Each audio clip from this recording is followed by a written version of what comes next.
everybody, to Money 911, where we talk about health, wealth, and peace of mind. And I want to welcome Ingrid. You've heard her beautiful bio, and it's such a blessing to be able to share so many healthy money tips for your business. And that's what we're going to talk about today. I know when I started, I kind of just threw things at the wall. I'd never been trained in business. I didn't know how to do anything, right? And so this is so wonderful to have Ingrid here because she can help you cut to the chase and avoid a lot of the mistakes that we've made along the way. So, Ingrid, it's great to have you here today. Thank you, Kris, and hello everyone, and hello from Sydney, Australia, where it's going to be a lovely day. So we're early morning here and afternoon with you there, Kris. But it's so important to be talking about money, and I love what you're doing in the world. It's the difference you're making to people, and even if one person listening to this podcast makes a change in what they're doing, then we've done our work, haven't we? But I Oh, know it's much, much yes. more than that. Yes, Mm, but that's my money is being yeah, able to help people because the love is the value of everything. The paper and the value goes away, but our yeah, heart connections stay. yeah. So, you know, you got inspired and you're really passionate about the financial well-being of small business owners. What got you in this really specific niche? Well, there's two reasons really. And the first one is that it's essential for business owners to have an understanding of how money works. They don't need to get into the nitty gritty, and it doesn't need to be complex and overcomplicated. But a basic understanding of the fundamentals is what changes people's lives forever. And I got into it kind of by accident. Um, Yeah. I had a corporate career. I was a trained accountant. I worked for many years in a large corporation here in Australia in a couple of different businesses. And then I moved into the training and development department, which was an amazing sort of take my business knowledge and then train people in the business about their business, about customer service, about team dynamics, all those things that are so important in a big business. And then there was one of those times when the world changes and people's companies decide they don't need the training and development department anymore. And so I found myself without a job. And so I did a bit of temporary work for a while. And then somebody asked me to be their bookkeeper.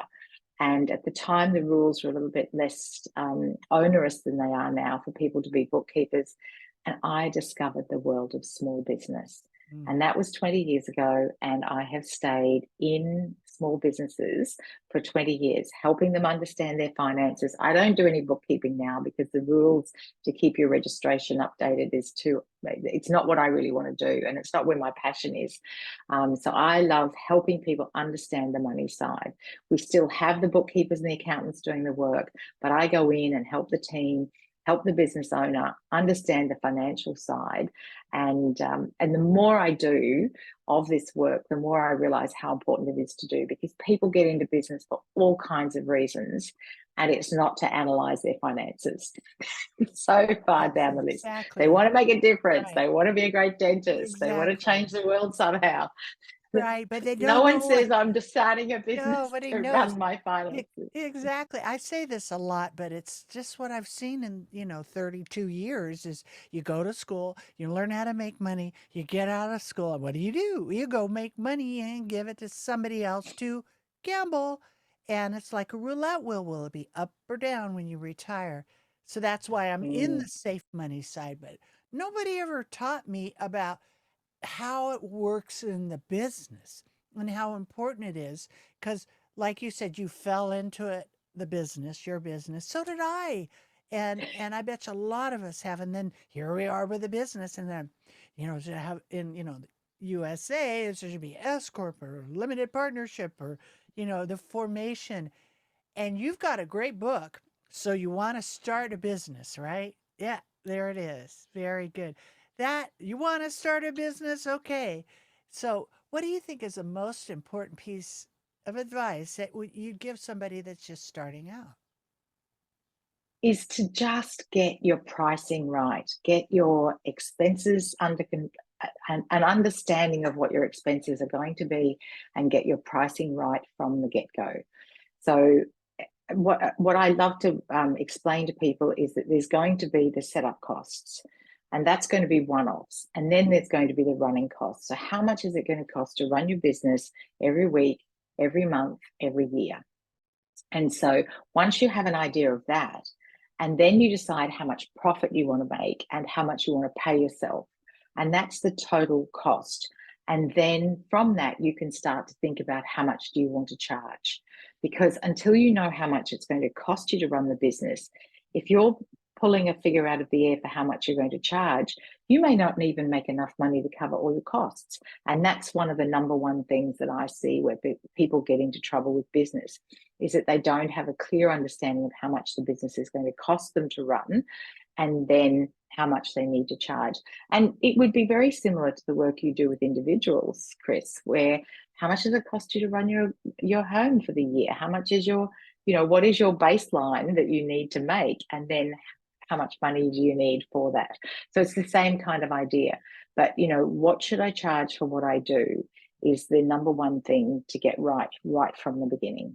Because that way you set yourself on the path to have enough income in your business to pay all the expenses, to pay you a really good salary, because that's what you're not doing this for free, and to have some profit to do the things that profit can do.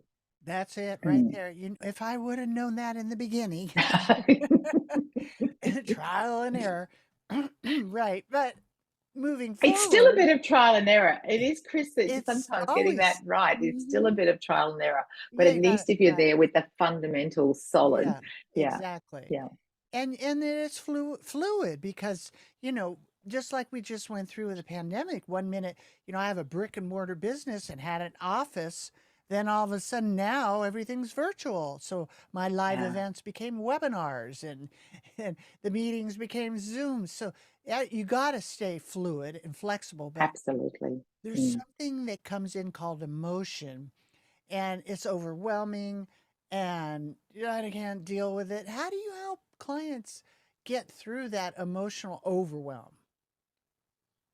It's such a great question. So I'm a very practical person, and the emotional overwhelm can actually um, it can come from all the external things.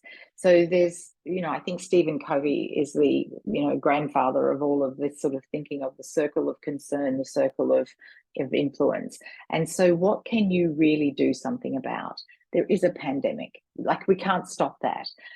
It's raining outside. You can't stop that if you have, if you plan a live event. But what can you stay in control of? And firstly, you can stay in control of yourself. So not getting into a pity party, not getting into the hysteria that goes around it, and totally have a 5 minute hysteria, or have an afternoon where you pull yourself and pull a sheet up over your head, or don't do anything. But at some point, it's like, make a list of all the things we need to do. What's the number one priority? The number one priority is to take care of your clients and take care of your business. What does that look like? Stay in contact with them. Jump to Zoom if you've been doing in person. If it's a rainy day and you've got something outside, then bring it inside. But what's the practical? What can you do as a business owner to address what's happening right now? And, I think just sometimes being here to talk to is what I do for my clients. Is that I had somebody ring me yesterday, and she sent me a lovely message overnight, and she said, "Thank you so much for your time yesterday." She just wanted to talk through this thing that's going on in the business. And I think for business owners, having a network of people to help them at times when things are going less than they had expected. So positive people. What does Jim Rohn say? We're the product of the 5 people we hang out with. Like, That's right. have a network around Yep. you. Being in your own business can be extremely lonely. Yeah. So have a business coach, join a business chamber, set up your own network, get together with 2 or 3 other business owners. And, I have a monthly meeting with some co-consultants that I work with. We come and we brainstorm some ideas about how do we work with this client. So, create your own network if there isn't one near you. And it doesn't have to be physical. Like, look at us. we're on the other side of the world. I You're in a know. different day. Yeah, I'm in You a know, you different can day. Yeah, that is so you're cool. in yesterday and I'm in I'm in today, you know, yesterday. so Whoa, that's cosmic there. You're okay. in Or you're yesterday. in today and I'm in tomorrow, whatever way, you know. Right. But you know, Yeah. surround yourself with people who and listen to podcasts. You know, the more you've done to build your sustainability, the more you will be able to buffer the tough days. Yeah, that's Yeah. great. And you mentioned that you have a superpower for making complex financial concepts really easy to Mm. understand, right? You have that's your brilliance. Maybe give us an example of something that's kind of tricky, kind of concept that can be simplified for clients so that they can, understand it and gain from it. I think it's such I love this idea of making things simple because Yeah. I believe, and you know, with respect to the work you've done, there is a cohort of people who are the professionals and they have their own language and they Yeah. love to use the big complicated terms to make us feel that we are not part of their group and we don't really understand what's going on. So, one of the things that I like to talk to clients about is the difference between revenue and profit. Because people say these terms, what do they all mean? And there's about 4 or 5 different things. We have revenue, we have sales, we have income, all those sorts of things that are the money coming in. And profit, IT, Ingrid Thompson, profit is the thing that you want because you can have a lot of revenue, but if you don't have enough profit, you're not going to get to keep your business going for very long. So I really love the idea of being able to profit is what you want and revenue is the big picture. So the revenue comes in and then all the expenses get paid out of the revenue you pay yourself. And then profit is what's left over. And so that real getting that difference between revenue and profit. So I hope that made it sound a little bit easier to just differentiate between profit and revenue. But often it's people look at a report and they say, I don't even know what I'm looking at. Well, let's just take it from the top. Let's look line by line. Let's look at each number. What does it mean? And it's just taking the time to do it and analyze what's going on. And then I do suggest that one of the other ways of keeping it simple is to do it on a regular basis. Because one of the reasons that finances can feel overwhelming is because we only do them once a year. Or maybe we don't even do them once a year. We hand them over to the accountants. That shoebox goes, or the virtual shoebox now. But I really believe that if you look at your numbers every day, at least look at your numbers every week, then you build a familiarity and they don't get so scary. So That's those are really a couple of the yeah. ways that I make things simple. Yeah, that's really great because that's the thing about money. You got to pay attention, and most people do not. And in fact, a lot of people are scared. Like when I go, well, Yeah. where's your 401k? Where's your IRA? Where's your, your nest egg? And they go, I don't want to look at it. Maybe the market's crashing or something. And go into, and it's so much around the money is behavioral that people Yes. need to, take a deep breath, right, in through the nose, out through the mouth, right, and learn about money. And then when you learn Yeah. about it and take the time, like you said, to look at the numbers, then that's empowering. That gives you power, Yes. and you don't feel like you're under something. It's your business. It's your money. Nobody's going to care about your money like you do, right? Exactly. Exactly. And I often say to clients, because we think about doing it, and I do this with other things, and we think, I won't do it right now. And you sort of you have this anxiety or you have this apprehension about taking on board this whatever it is you're going to do. So say looking at money and you don't do it and you go, you just get that, I feel so much better now that I don't have to do it. So you get that temporary relief. But once you actually start tackling it, and you get that, it's that short term pain for a longer term gain. You just have to do it and take, as you say, a deep breath. And then once you do, the apprehension every time goes away. It really does. I It have seen does. so many clients say to me, is this all there is? Like, is this it? And do you find the same, Kris, that once your people Yes. get into it, they say, this is so much easier than I thought it was going to be. It's always that way, and that's almost I intentionally because when I see that come up in me, I was like, I don't want to do that. I make myself do it, and as I do that, as I overcome that anxiety, like no, I'm Yeah, going to do it, even though I don't want to do it. All of a sudden, I'm stronger, and there's less of that angst in me. It's like I know it's going to work out, and there's a confidence that happens when you ex- do it and you yeah, keep doing yeah. it, and it does. It moves you forward. It is amazing how much of it is as you think, right? Up Right. here, yeah. It is. So now there's a lot of common mistakes. What do you think, just off the top, that business owners, we just talked about one where they're not taking the time to look at their numbers. Is what other one is another mistake that maybe you could help people avoid? It goes back to my first comment about pricing. I think getting the pricing right is truly important. And then having a rigorous system of putting your prices up regularly. And I think a lot of people, particularly in the last couple of years, have felt apprehensive about doing that. But if you're going to the local coffee shop and you're buying a coffee for, I don't know, we were paying $3.50 for coffee, and we're now paying $4.50 or $5 because they have put those prices up incrementally over the last couple of years. So people now pay $5 for a coffee, $5 Australian for a coffee, and fairly willingly do that. So if they had gone from $3.50 to $5, we would have all thrown our arms in the air and probably not had coffee quite so often. But I do encourage people, to put the prices up on a regular basis, not weekly or anything, but, every 6 months, every 12 months, really review your pricing because lots of things have changed. Insurance has changed, people's rents have changed. And I know a lot of people, like you and I run a business that isn't bricks and mortar, but it could be. There's a lot of bricks and mortar people are paying a lot more than they were paying. Wages have changed. So it's really important to keep up to date with their pricing. And the other thing, I don't know, do you have this idea of mates rates where you give your mates a different pricing, where people get discounts because they're friends and family or because they've been, for some other reason, that they believe that they ought to be having a discount. So I do feel it's important to be very careful about discounting.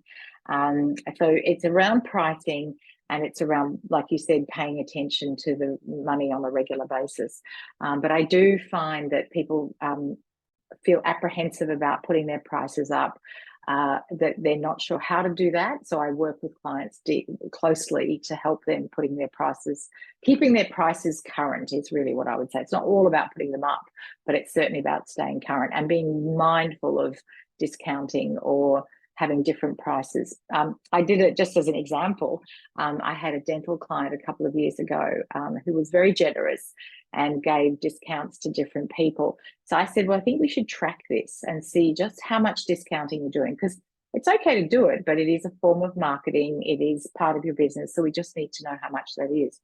And after 4 months, he was astonished at how much discounting he was doing. So he continued to do it because he wanted to feel part of a community. He wasn't doing any pro bono work, so that was his way of doing pro bono work in the community.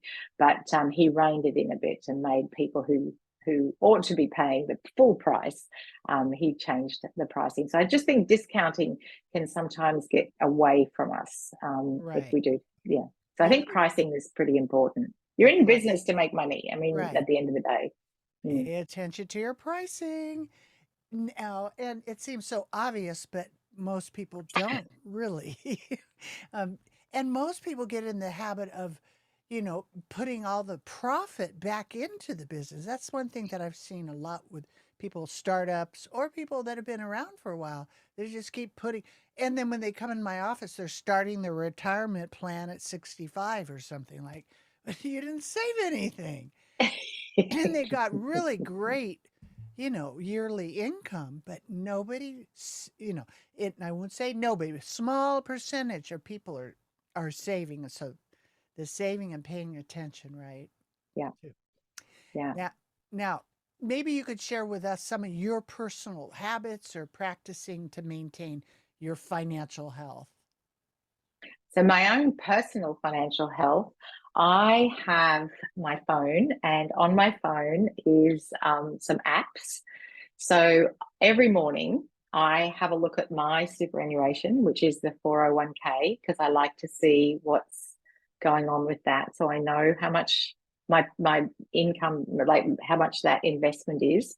I like to look at my, there's another app that I have that is my stock shares, my stock prices. So I like to have a look at what my shares are doing. So that's for my own, and I like to check my bank account. I always like to make sure that every transaction in my bank account for my business and for my personal and my credit cards are only the transactions that I have arranged for. So I have 5 minutes every day where I have a look at my personal and my business finances to make sure everything's where it's meant to be. So that's one of my personal habits. And then weekly or monthly, depending, is I'm not sure how you feel about this, Kris, and I encourage business owners to be mindful about this as well. Is it's very easy to auto pay a lot of things, but when you auto pay a lot of things, you don't realize just how much you're paying for some things. And I had a subscription that was $45, and then it was $50, and then it was $55, and then it was $60, and that was over not a very long period of time. And at some point, I decided I actually didn't need that subscription anymore. Now, that was an auto one, and they sent me an email to say it's going up. And you go, oh, okay, yeah, it's going up. But if you're actually paying the account every month or every quarter, you do get a sense of that's how much money's coming out of my bank, and that's how much going into the supplier or the provider's bank account. And I think I'm not sure how you feel about this with your clients, Kris, but I think there's something in being mindful of just how much you're paying for something. And I'll give you a really good example of this. Qantas is our airline. Like, you may have heard of Qantas. It's an Australian airline. It's the biggest airline in Australia. And it's a pretty well-known worldwide airline. For the first year or more of the pandemic, because airlines was closed, we had no planes coming and going apart from a few emergency ones. So the team, or a lot of people were laid off. A lot of parts of the business were closed down. The CEO of Qantas approved every single payment during that time. The accounts people set it up. I'm not saying he was in there setting up and doing the accounting, but at the end of the day, it was him who pressed the button on every single payment out of their bank account to wherever it was going. So he approved payments so he kept a very close check on what was being paid for everything. And you can imagine it's millions, like even at a reduced. So that's how important the outgoings were in that business. And I encourage my business owners to pay that much attention. I'm not telling them to get down and into the nitty-gritty, but maybe not every single time, but at least once a month, at least randomly, sporadically, get in there and check what's being paid for what. It's so true. Absolutely. And I got to add a PS to this. Oh, please. Look at your credit cards. I cannot believe every credit card I get, there's some kind of little charge. Like, where did this come from? I didn't sign up for this membership. I just bought a flashlight. And the flashlight set me up for that fine print that we don't read, right? And I've been paying this, $59 every month for how long?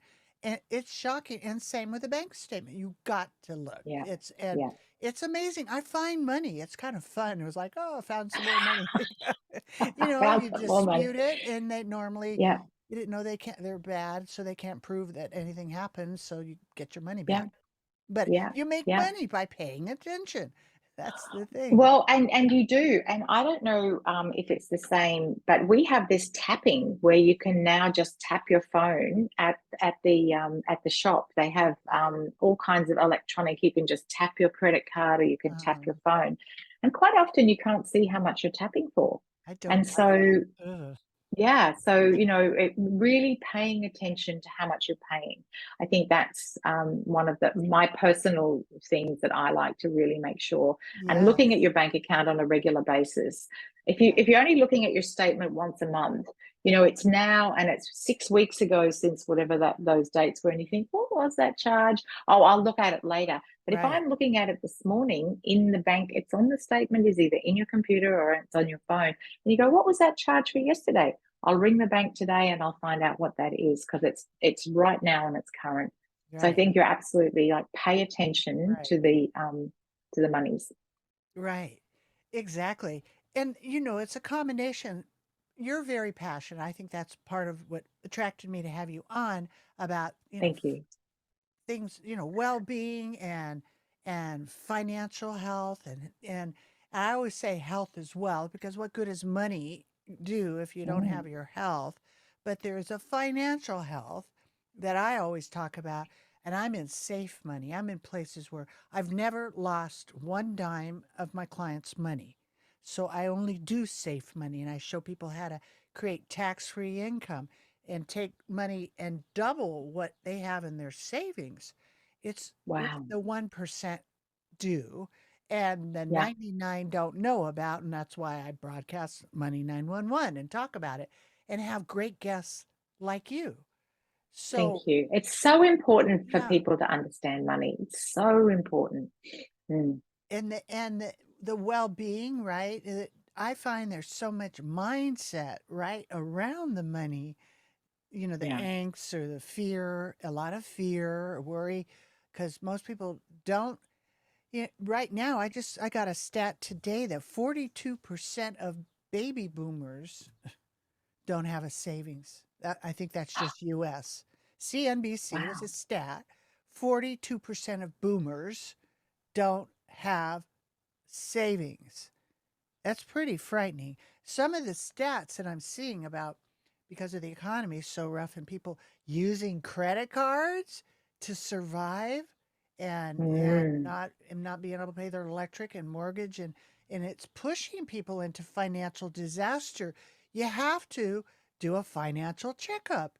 And yeah. I call it where this is a little thing that I tell my clients when I'm coaching them is you do a journal, your financial journal. And I know you have a tip Yeah. that you'll share with us in a second, where you do your discretionary and non-discretionary. So keep all your receipts for a month, then add them up, put the two columns, and you'll have your discretionary and non-discretionary, right? So the things you really don't need, that $5 cup of coffee every day, how's that going to add up? Or the extra pair of shoes or extra purse or whatever it is.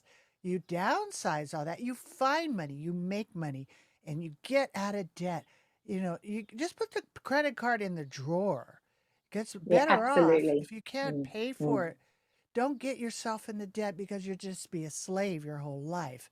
What are your Yeah. thoughts on that? Oh, I absolutely agree. So I have some really good examples of that from a business perspective. So very early on, one of a business owner that I knew well, she was making little gingerbread cookies, and then she started making marshmallows, and then she made cakes, and she started with stands at a market, and now she supplies a lot of the best restaurants and cafes in Sydney. And her team, her daughter was at school, and her school friends used to come and help put them in the packaging and help with the parceling up a couple of days a week. And they were making the they were making the marshmallows, and they wanted a new mixing machine to make the marshmallows. And they'd been down to one of the shops where they sell mixing machines, and they said, "Look, it's only going to cost us this much. Can we have one? Because that would make our jobs easier." And she said, "Well, we have to figure out how we're going to pay for it." And they said, "Well, why don't we pay for it like now, and it'll make our job easier, and then we can make more money." And she said, "No, we're going to calculate." So what they did was she helped them calculate how many gingerbreads and marshmallows did they have to sell in order to buy the mixing machine. So they had to sell however many of each it was, and how many did they normally sell each week at the market, and then therefore how many weeks was it going to take them to save enough money to buy the machine. And that's what they did. They didn't buy it on credit first and then pay it off on the hope that they would have an easier life and sell more marshmallows. And so I Yeah. think that's a really good example. And I've seen the same thing with, Yeah. the dentists that I work with. They love gadgets. They go to these trade shows and they buy things. The Right. Pilates instructors that I work with, they love being able to buy new equipment. But my clients figure out a way. How much is it going to cost to buy this? What is it going to take? Do I need 5 new clients? Do I need 3 new clients? What do I do to pay for that? And then they do that, and then they buy the equipment from the money that they're making in advance. That's So great. rather than, and that's the same in personal. If you want to go on a holiday, I travel a lot. In all my life, even when I was in my early 20s, I just got another job. I took a weekend job. I took a night job so that I could earn some extra money because my 9 to 5 paid this much, and that was great. But if I wanted to have something else, I went out and earned more money before I actually had, and didn't. I've never come home from holidays having to pay for things. I buy things up front, and I bring that philosophy to my business That's clients. great. That's the way to go. There are a lot of financial tools and apps available, and it's kind of overwhelming. Like, which, what do you do? Where do you start? I know you've got a little favorite thing that you're recommending, right? Well, I have a couple of things. I mean, I love my phone and I use my apps consistently there, and I think that you can make it quite simple from that. I think if once your business is at a certain stage, it's super important to use software for your accounting and for your accountant, and just to really streamline and make those easier. So whatever the software is, it's QuickBooks or Reckon or Mind Your Own MYOB, whatever those ones that you want to use. So I do think it's super important to have. But I personally, I like my banking app. I like my I find that so much easier than doing things in the computer even now. I do. And you have a little sheet. What was that you were telling me about earlier? A little tip sheet or Oh, a I no. What I have for the business is I have a health check. health check? It's a series. Yeah, it's a series of 20 questions. Yeah. They're rapid fire yes/no questions, and it's online. It's at my website, so it's healthynumbers.com.au/health check. HEALTHCHECK. So that's your financial health check. That's 20 questions, and it takes a couple of minutes because you know the answers, and then at the end of it you get a personalized report for that. So it's healthynumbers.com.au/health check. Healthynumbers.com forward slash .au. AU, right. AU, because we're Down in under, Australia. my girl down under, my sister down under. That's Absolutely. that's good Our because sisters in money, that's what we are. healthy Mm. money, right? Healthy That's money, yeah, because it totally. is. If it's not healthy, it's not gonna you don't want to outlive your money. And that's why I talk a lot about, money is just energy and really it's just, a piece of paper and Yeah, it's a made up thing. it's a Yeah, made up it could be thing and shells. a lot of it Mm. doesn't have gold behind it anymore. But where you plant it is what's so important because those little Yeah, gophers can, ruin your flower and your bud. yeah, Beautiful. yeah, And so everything that absolutely. you shared is so helpful. Why don't you give us one final cherry on the top today that leave our listeners with? I think I've maybe said it already, but it's easier than you think. And I know you say, oh, Ingrid, it's easy for you to say that. Yeah. But I promise you, and honestly, I've never had a client who has not been able to understand once we sit down, we turn everything off, we take a couple of deep breaths, and we focus for a short amount of time. It's absolutely doable. If you can do what you can do in the world, whether that's whatever your profession is, if you're good at that, you can be good at this. And it's not the reason you're getting into business, but it is part of being in business.